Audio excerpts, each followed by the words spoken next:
Hello friends, आपल्या Rutuja organic form या चॅनलमध्ये आपलं स्वागत आहे। आता आपण हे जे करतो आहे ते ही जी कॉलनी 6 फ्रेम बॉक्समध्ये आहे ती आता या 8 फ्रेम बॉक्समध्ये शिफ्ट करायची। त्याकरता आधी हे बॉक्स आपण हळू बाजूला ठेवूया।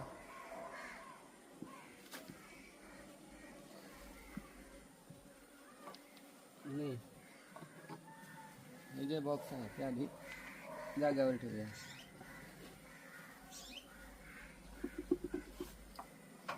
तुम्ही पाहू शकता हे एम्प्टी बॉक्स आहे आणि या दोन्ही फ्रेम एम्प्टी आहेत।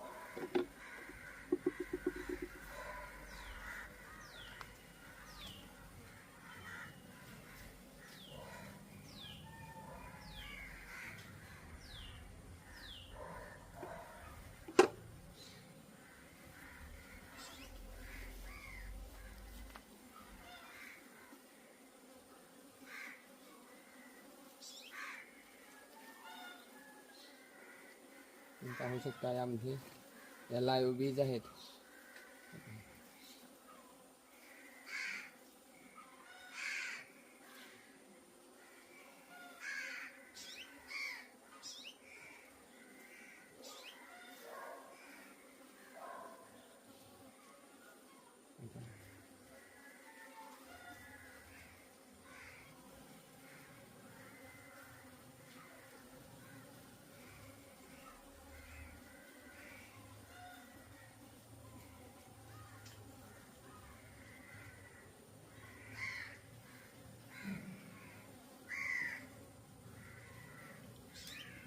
हे पहा, या ठिकाणी नवीन पोळं बांधणं हे सुरू आहे बघा। हे एवढं बांधलेलं आहे। आता ते हळूहळू इथे ह्या तिन्ही बाजूने ते वाढवतील आणि हे पोळं पूर्ण होईल।